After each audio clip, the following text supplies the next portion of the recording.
Maingod to naman sa inyong tanan dinha mga kaigsunan, mga kaigalaan diha sa Davao City Jail o malipayon kita nga makapadayon sa atong pagtuon sa atong serie nga atong gitituluhan o The Influential Life. Ang usa ka kinabuhi nga nagahatag og impact o impluwensya sa matag sa uban o atong nasugdan niya tumiyaging adlaw ang nanungod sa influensya sa atong tiunay nga pagtuo, genuine faith. Atong padayunon kana nining udto o bat agi o review nakita nato nga ang tiunay nga pagtuo nagatuo bisan wa nato kini nakita. Unya ikaduha, gasunod kita bisan wa kita kasabot. Unya ikatulo, nagpadayon kita bisan o usahay ang atong naramdaman, atong gibati. Di nato gusto mahimuon pero gipadayon nato, gi-insister nato pagpadayon tungod kay naa kitay pagtuo. Ug unya nagtakop kita sa miaging adlaw nga ang tinungunay nga pagtuo na ang pag-verbalize, ang pagsugid, ang pagtestimon, paghatag og testimonyo nga kini mahitabo gyud sama sa testimonyo ni Jose nga kung mamatay siya ilubong gyud siya ang iyang mga bukog ilubong dito sa yuta sa saan ug nahitabo kana after pa sa upat ka centuries sa dihang miabot si Moises aron dala sa mga katawhan balik sa yuta sa saan. Padayon na to ang nabiling tulo ka mga hulagway sa usa ka tiunay nga pagtuo. O ang ikaliman ini mao na nga ang tiunay nga pagtuo adunay pagsakripisyo sa usa ka butang nga wa pa gani niya nadawat. Pagsakripisyo sa mga butang o sa panalangin nga wa pa gani niya nadawat. Ang akong halimbawa niini nga kinaiya or katangian mao si Hana. Si Hana mao na ang inahan ni Samuel, ni propetang Samuel. Wa siya anak. Gibaby-ay sa iyang sa asawa, kay duha man ang asawa sa usa ka bana, no? Ang bana mo si Elkana, pero duha iyang asawa si Pinaina ug si Hana. Si Pinaina daghang anak, pero si Hana wa gyud anak unya sa panahon sa Old Testament. Ang usa ka tawo nga usa ka babaye nga walay anak, murag gi-refer nila ni o ilang gitanaw kini siya nga murag gitunglo sa Ginoo, gi-curse sa Ginoo kay wa siya anak, gisira ang iyang taguangkan. Karon adunay gihimo si Hana nga dayag gyud ang iyang pagtuo kay diha sa 1 Samuel kapitulo 1:9 akong basahan sa versikulo 10. Usa kay gayon pagkahuman nilang pangaon dito sa balay sa Ginoo sa Shiloh, mitindog si Hana og nagaampo nga nagahilak kay labihan gayud ang kaguol nga iyang gibati. Nagalingkod niadto ang pari nga si Eli duol sa putahan sa balay sa Ginoo. Nanaad si Hana sa Ginoo nga nagaingon, "O Ginoo nga makagagahom, tan-awa nga akong pag-antos. Hinunumi ako nga imong sulugoon ug ayaw gayud ako kalimti. Kung natagan mo akong anak nga lalaki, ihatag ko sab siya ko siya pagbalik kanimo aron mag-alagad siya kanimo sa tibuok niyang kinabuhi ug dili ko paputlan ang iyang buhok." Ang ako makita dinhi nga way anak si Hana pero nangayo siya anak sa Ginoo nga lalaki. Siguro specific gyud, dili babae kundi lalaki gyud nga mangayo ko nimo og anak nga lalaki Ginoo. Kung ihatag Ginoo ni siyang anak nako, ibalik nako sa imo. Buting nun, nga ang iyang pagpangayo sa anak, dili para sa iyang kaugalingon. Dili nang kay aron di siya ipanghimaraot o tulisukon sa iyang katunggali nga mao si Pinay na. Although nasakitan gyud siya, nasubuan siya kay kanunay sa bibiayo ni Pinay na, pero ang iya yung dako nga tuyo ug tumong nganong nangayo siya anak kay ibalik niya sa Ginoo.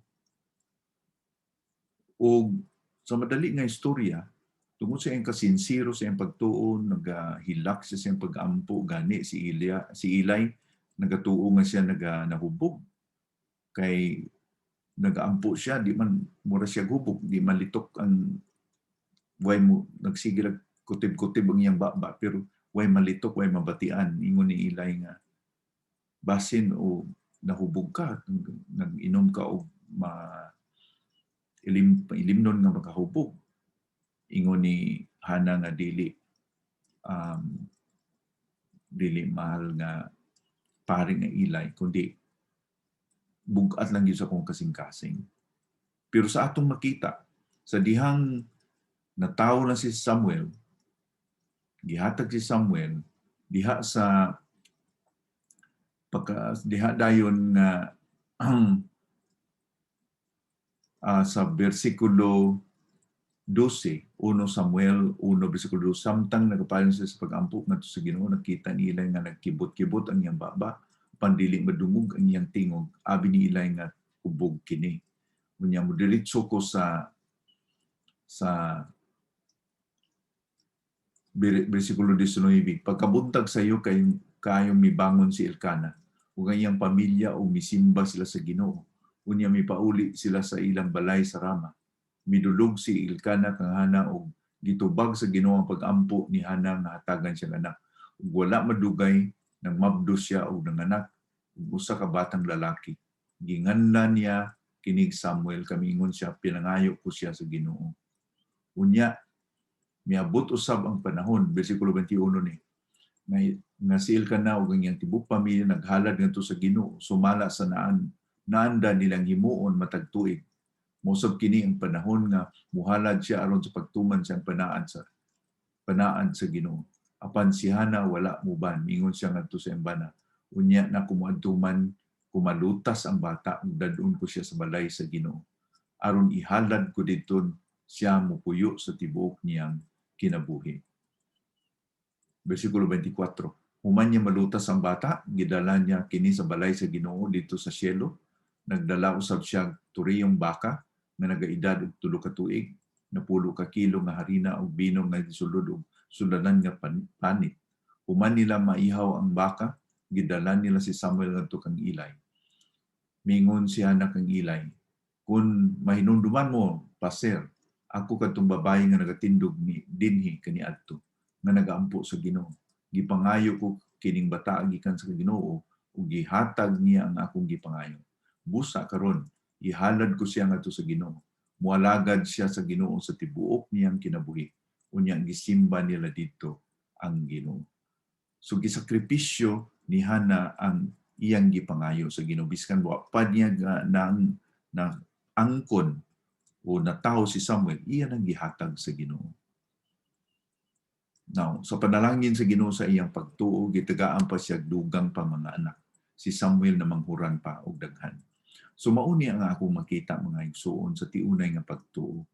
Adunay pagsakripisyo kay nagatuo kita nga ang atong gipangayo ihatag na sa Ginoo kanato, pero dili para sa atua, kundi dili para sa kahimayaan sa Ginoo. Kung mag-ampo kita, ato nang hinumduman nga kung mangayo kita usa ka unsay atong gikinahanglan, dili na para sa atong kaugalingon, kundi dili para himayaon ng Ginoo. Mo nang tiunay nga pagtuo, wala gipakyas ni Hana nga iyang gituman iyang gisaad sa Ginoo. Ang tinuod nga pagtuo kay balumutuman sa saan, diba? O aduna po'y mabasa nato diha sa bag-o nga testamento nanungod sa mga Kristohanon sa Macedonia nga naghatag sila sobra pa sa ilang kakayanan. Akong basahon ng 2 Korinto 8:2 ngadto sa 3. Bisan daghan ang ilang nasinatian nga mga pagsulay, malipayon gihapon kaayo sila. Kining sila dinito, mga Kristohano ni sa Macedonia. Mao kana nga manggihatagon kaayo sila bisan labihan sila kakabus. Makapamatuod ako kaninyo nga ang ilang paghatag dili lang sumala sa ilang makaya, kundi labaw pa niini o kinabubuton ni kining gibuhat. Kana bitang nagsakripisyo na sila maski wa pa maabot nila kay sobra sa ilang kaya.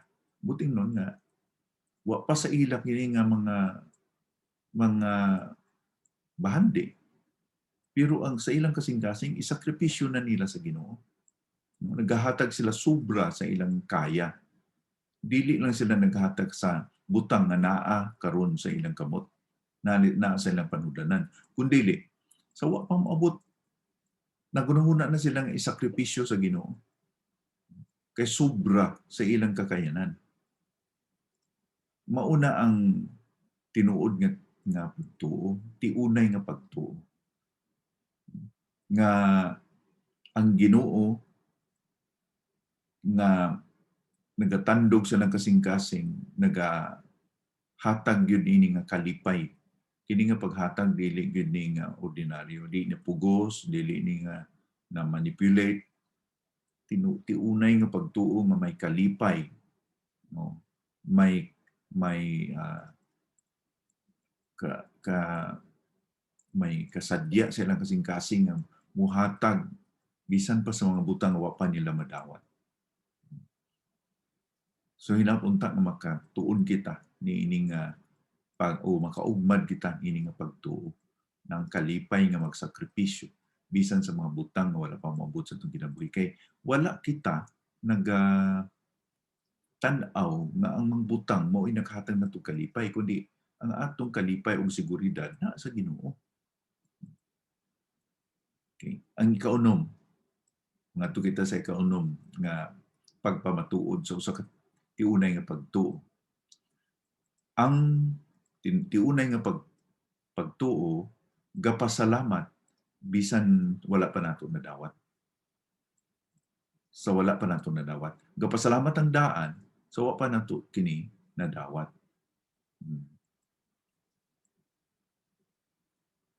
Kanang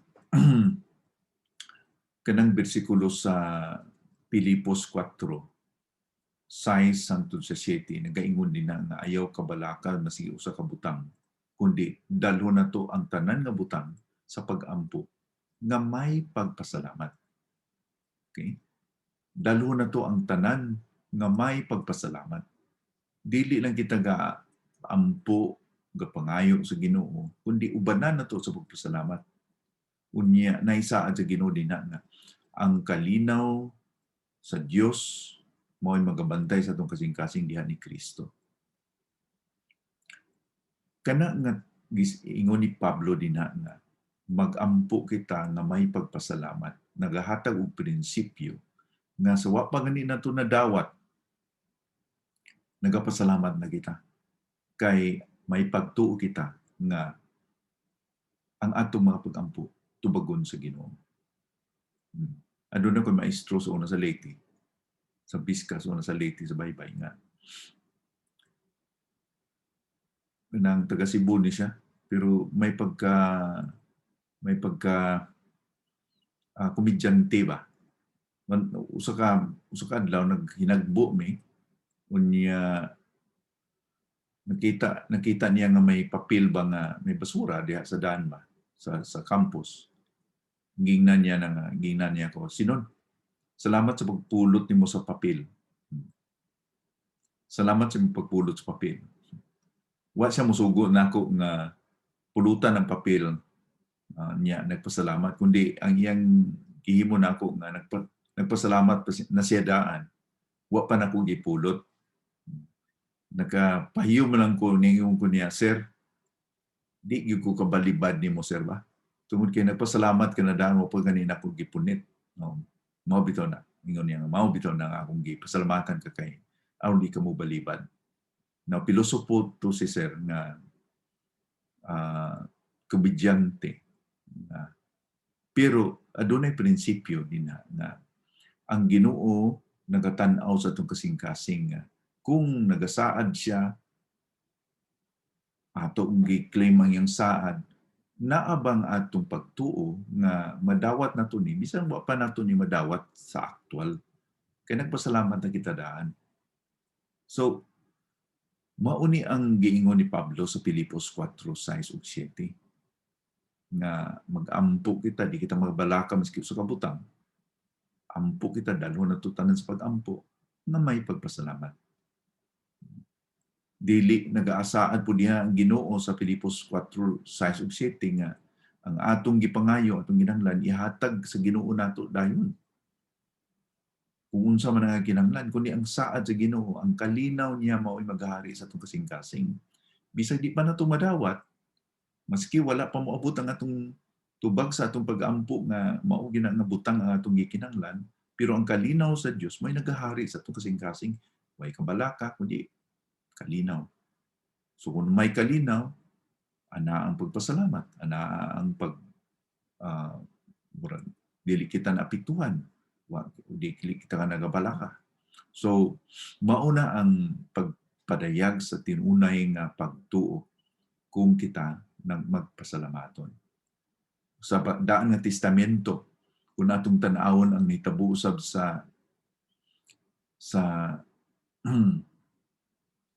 panahon ni Joshua sa Hebreanon 11 bersikulo 30, mao ni ang giingon sa nagsulat sa Hebreanon na hinungod sa nahitabo sa Jericho sa panahon ni Josue.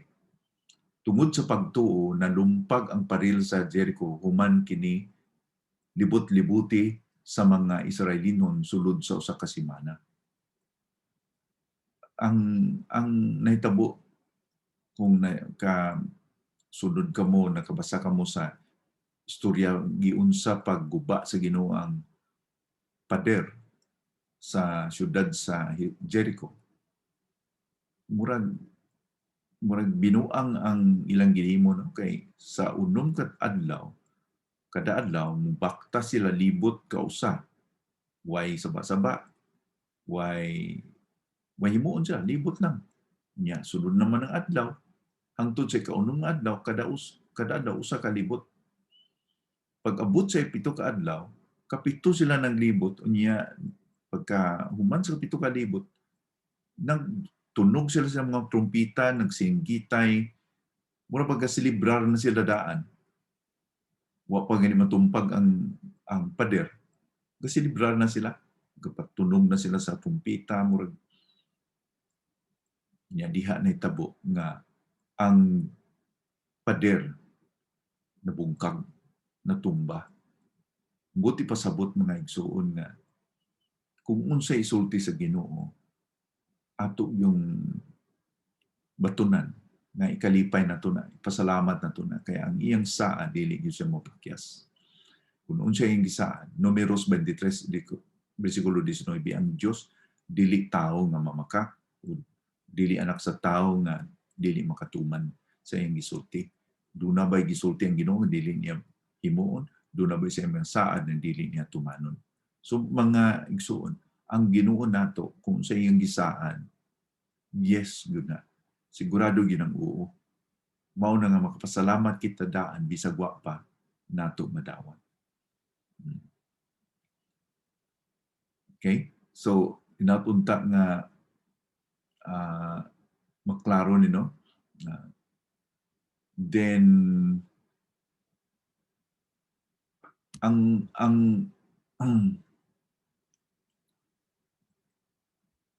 usa pa ka bersikulo nga akong basahon din sa inyo is Marcos 11 bersikulo 24.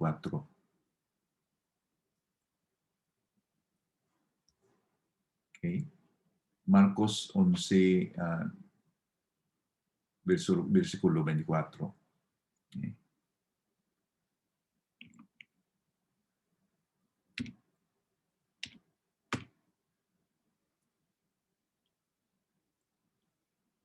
Okay, ang gingon sa Ginoo dinhi, busa sultihan ko kamo nga bisan unsa ang inyong pangayoon sa Dios, pinaagi sa pag-ampo, tuuhi nga nadawat na ninyo ug madawat gayud kini ninyo kini. Ato lang ning pahimagno nga kini nga bersikulo dili nimi nga bisag unsa gyud ang atong pangayoon, atong patuan nga nadawat na nato, no? Mga tag-helicopter, mga tag-eroplano, ihatag sa Ginoo nato, dili. Kung dili, naapoy giingon sa Biblia, ingon ni Juan sa 1:1, nga kung maayo kita sa Ginoo, sumala sa iyang kabubuton, tumano niya. So dili ni pangayo bisag unsa, kung dili mangayo ta bisag unsa kung sumala sa iyang pulong, sumala sa iyang kabubuton. Dili kay kung unsay atong gusto. So ang atong kasing-kasing na align sa pinitik sa kasing-kasing sa Dios, ang iyang gusto mo itong gusto. Okay? Atong hinunduman nga kung nagaampo kita, dili kita gasugo sa Ginoo. Dili kita gaingon sa Ginoo nga Ginoo mo na akong gusto. Imo saad nga kung unsay akong gusto, atuman kay nagatuwa ko. Dili. Ang Ginoo nagapadayag kung unsay iyang gusto, unsay kabubuton.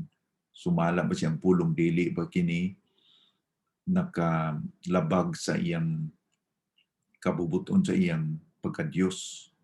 Kaya man pwedeng mangayo kita sa kabutang na labag o sukwahi sa iya kabubuton o supak sa iya nga kabubuton. Align gyud sa iyang kabubuton. Di po siya mohatag kung kini makaguba sa atong kinabuhi. Kaya daghan na batang mga pag-ampo sahay nga mingon ta nga mao ni atong pinaka-best atong kinabuhi, pero ang Ginoo lain magplano, lain sa pangunahuna, labaw sa atong pangunahuna, abi natong pinakamaayo ning butang, pero nakita sa Ginoo atong kasing-kasing kung tagaan kita niini nga butang, maguba atong kinabuhi. Pareha ba sa kabata? Gamay pa siya. 3 anyos pa, mga isang bisikleta nga dako. Ikaw nga ginikanan, nakaibaw ka nga, kanang bisikleta, kung gamay pa siya, basing diha sa mabalian siyang kamot, balian siya tiil. Di pa siya angayan nga musakay sa bisikleta. Kay waton usa nga mudako siya. Pero ang bata, mag-insista yun nga, mo ni akong gusto, mo ni akong gusto. Pero kita nga ginikanan, ikaw nga ginikanan, kaya ba kung sa'yo pinakamaayo sa bata? So, ingon na sa mga itong relasyon sa Ginoo, abi na to, pwede kita sa bata nga, pinakanindot ni mo ni pinaka-best ako, pero ang atong amahan sa langit, aduna pa'y nakita nga pinaka-best atong kinabuhi.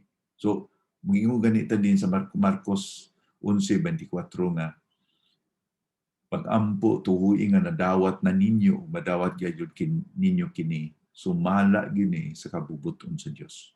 Sumala ni sa iyang pulong na dili kini sukwahi sa iyang kabubuton. Unya, mausab niyang giingon din sa Mateo 9:29. Sumala sa inyong pagtuo, mahitabo ka na diha kaninyo. So, buting nun nga, ang Ginoo, kung nagasaad siya, malinaw nga naisaad, kunya mag-claim kita na walaan kitang tuyo kundi mahimaya ang Ginoo.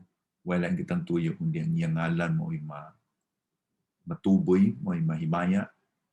Wala sa ato ang selfish, wala sa ato ang kuno na to ang himaya, sa iya tanan ng himaya. Kabubuto niya. Walay prinsipyo sa pulong sa Ginoo nga atong gilabag, atong gilapas. Ingon sa Ginoo nga ang inyong pagtuo maoy na kaingon makahatag inyong assurance nga madawat ninyo. Mao na magpasalamat kamo. So munang pulong sa Ginoo nga igsoon.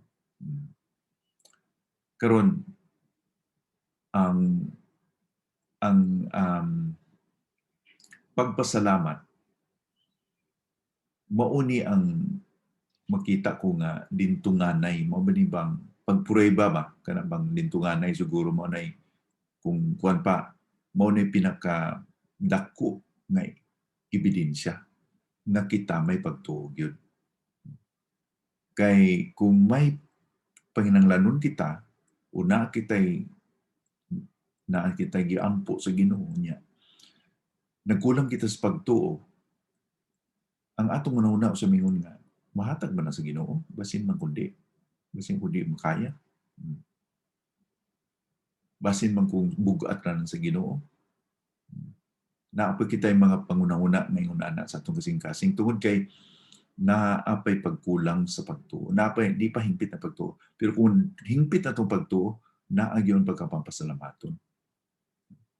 Kay parehanan gingon sa Roma 8:28 nga ang tanang butang work together, ba all things work together. Ang tanan nga butang para sa pagkakamaayo. May mga butang nga di na ito masabtan sa atong kinabuhi. Gaampo kita. Pero kung gatamod kita ng Ginoo kay balo sa gihimo, bisag niya masabtan, napasalamat kita sa Ginoo, mapakita nato ang dako nga ebidensya nga gasalig kita sa Ginoo. Kaya mapinasalamaton kita sa iyang atubangan. No? So mauna, ang pagkamapasalamaton, bisan uwa pa nato na dawat ang tubag sa atong mga pag-ampo. Ang katapusan nga pagpamatuod sa tiunay nga pagtuo, genuine faith, mauni ang pagpanugyan bisan kundi nato ni madawat. Pagpanugyan bisan kung dili nag-abot sa atong kinabuhi ang dili katubag sa Ginoo ang Ginoo sa atong mga gipangayo o giampo. Okay? Makasalig ba kita sa Ginoo? Makapanugyan ba kita sa Ginoo? Makasimba ba kita sa Ginoo? Bisan kung ang tubag sa atong mag-ampo dili or hulat. Kay tulo man ni kabahin ang tubag sa atong pag-ampo. Yes, no, hulat. Okay? Nunduman nato nga ang no, tubag yapon sa pag-ampo. Ang paghulat, tubag yapon sa pag-ampo. Kung mao na best nga tubag sa Ginoo sa pag-ampo. Dili lang yes ang tubag sa pag-ampo. Bisag no, tubag na sa pag-ampo, buting nun nga kung natay gihandom gipangayon nato sa Ginoo, dili gihatag sa Ginoo, nga ato muna ni, mao ning una-naon nato na. Kung wa nimo nagihatag Ginoo, buting nun, nga na kay laing plano nga nindot pa kaysa akong nauna-unaan. Okay. Kung di gihatag sa Ginoo nga atong gihandom, ang Ginoo nagaw na og something better. Atong basahon sa Hebrews 11:39 hangtod sa 40, ang mga eksperyensya sa mga Kristohanon na na-record nga nagtuo sila sa Ginoo nga wa sila makadawat sa ilang ekspektasyon, sa ilang kinabuhi na mamatay na lang sila. Ingon diha sa Hebrehanon 11:39 ug 40. Silang tanan gidayeg tungod sa ilang pagtuo. Apan sa ilang panahon wala nila madawat ang gisaad sa Dios kanila. Kay may mas maayo pa nga plano ang Dios alang kanato. Tungod kay gusto niya nga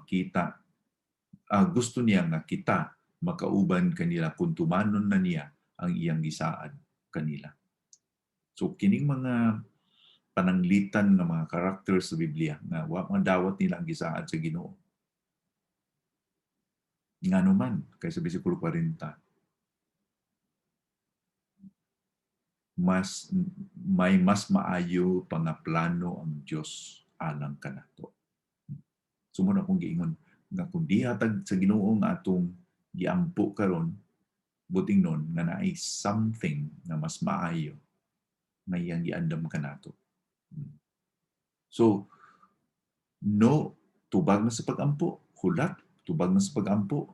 Sa panahon nga di kita makadawat sa atong gipangayo sa Ginoo, handom sa Ginoo, magpanugyan kita sa Ginoo, magsalig kita sa Ginoo kay kabalo ang Ginoo kung unsay maayo sa atong kinabuhi. Kabalo ang Ginoo kung unsay pinaka-best sa atong kinabuhi. No? Usahay ba kita mga Kristohanon, gaampo kita niya di tubagon sumala sa atong giuna-una, magluod, wa man tubaga sa Ginoo ako pagampo. Mao niya akong gusto, mao niya nga ako nauna, pero wa man tubaga sa atong Ginoo. Mo nang mao nang usa sa mga sayop kung mag-ampo kita kay dili nato pangunahan ang Ginoo kung unsay iyang himuon sa atong kinabuhi. Igo lamang na makapadayag kita sa atong pagsalig sa Ginoo kay akong balikon kung nagaampo kita sa Ginoo, dili kita nagpahibalo sa Ginoo sa usa ka butang, usa ka pahinanglanon nato kay wa siya kahibalo. Na wa siya kakita. Di kita moingon sa Ginoo nga kabalo ka ba Ginoo nga ako'y kwarta? Kabalo ka ba Ginoo nga nagutman akong pamilya? Kabalo ka ba Ginoo mao ni akong problema karon, mao ni akong kaso karon? Kabalo ka ba Ginoo nga mao na ni ang nagtabo sa akong kinabuhi? Dili kita nag-inform o nagpahibalo sa Ginoo kay kabalo ng Ginoo. Pero nganong mag-ampo man ta? Mag-ampo kita tungod kay ang atong pag-ampo mao na ang pagpadayag sa atong pagsalig kaniya nga nagpadayag kita nga wala gid ako Ginoo. Wa gyud ko'y nahot, wa gyud ko zero ako kung wala ikaw Dios. Gani karon nagapadayag ako sa akong pagsalig kanimo. So ang pagpanugyan, pagsalig, pag-trust, bisan pag dili ihatag sa Ginoo nga atong nahunanaan, usa ka pamaagi nga kita nagatugyan o nagatuo nga tiunay sa Ginoo. Ako i-close ning atong pagtuon sa genuine faith sa halimbawa sa tulo ka mga amigo ni Daniel, si Shadrach, si Meshach ug si Abednego. Makita nato sa Daniel. Di ba sa dihang naghatag og balaod ang hari nga sa panahon nga makabati kamo sa mga huni sa mga musika, kinahanglan mo yaob kamo, mo huluhod kamo sa akong estatwa. Kaya nagpatindog ang hari sa Babylon ug dako kay nga estatwa. So sagi tukar na ang mga musika daghan na tumpita na tanan nga mga musika or naga-celebrar sila. Mi yaob tanan, miluhod tanan sa estatwa. Nagipatindog sa hari. Ang wala nang gyud mo yaob o muluhod ang tulo, si Shadrach, si Meshach ug si Abednego. So tungod niya na gipatawag sila sa hari. Nasuko ang hari. Gingnan sila sa hari, gipangutana, tinuod ba kana Shadrach, Meshach, Abednego nga kamo muluhod? O tinuod mahal nga hari.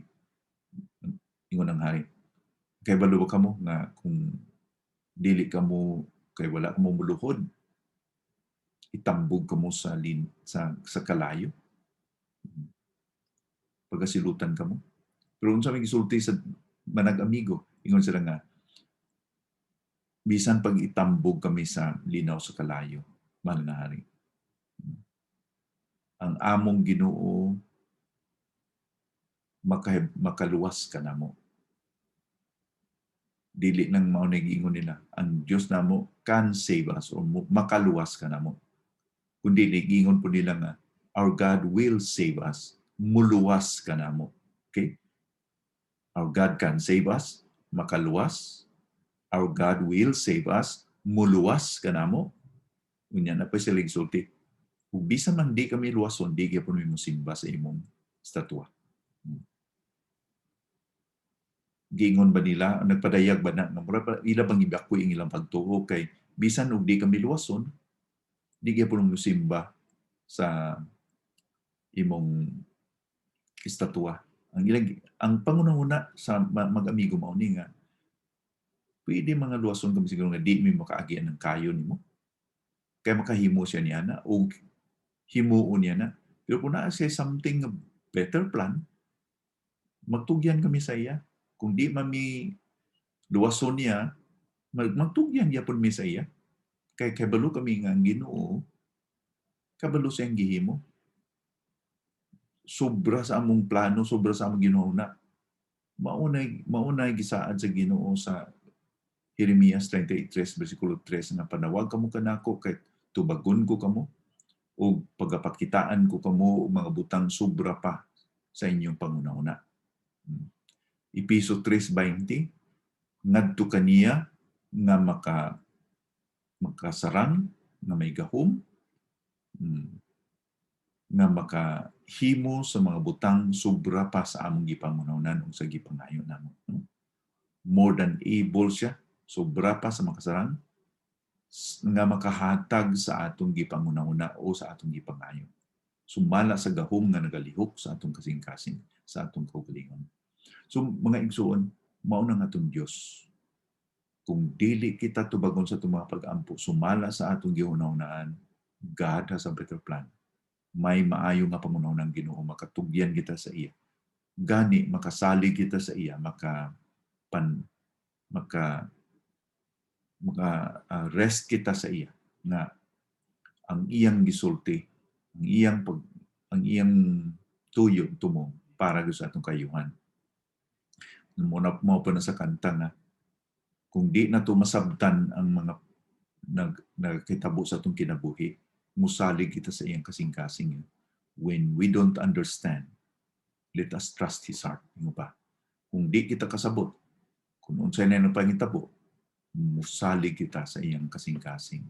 Kay di gyud pwedeng ang Ginoo nato dili mo himo o usa ka butang sa atong kinabuhi nga dili bahin sa iyang pagigugma kanato. Kay wa may makahimulag sa atong sa pagigugma sa Dios kanato. Wa may makahimulag. Roma 8 versikulo 38-39 bisang kamatayon, kinabuhi, mga gahom, butang sa yuta, ilawom sa yuta o ibabaw sa yuta sa langit, way mang butang sa tibuok nga creation nga makapahimulag kanato sa gugma sa Dios. Buting nun nga kung dunay mga panghitabo sa itong kinabuhi nga di nito masabtan, kay balo kita, nga dili na kay gipasagdan kita sa Ginoo. Di na kay ang Ginoo wala sa kontrol, wa siya kabalo sa iyang gihimo. Ang iyang pagigugma nagpadayon o dili na kay giabandonar kita sa Ginoo. Naiplano ang Ginoo sa atong kinabuhi. Kay iyang plano sa atong kinabuhi sobra pa sa atong pangunahuna. Sobra sa atong maintindihan. Mao na sa Isaiah 55, 8-9. Ang Diyos, dili pareha sa tao. Ang pangunahuna sa Diyos, labaw sa pangunahuna sa tao. Ang pamaagi sa Diyos, labaw sa pamamaagi sa Diyos, sa tao. Sumusali kita kaniya. Magampo kita. Ginoo, salamat gyud sa imong pulong niining nga udto.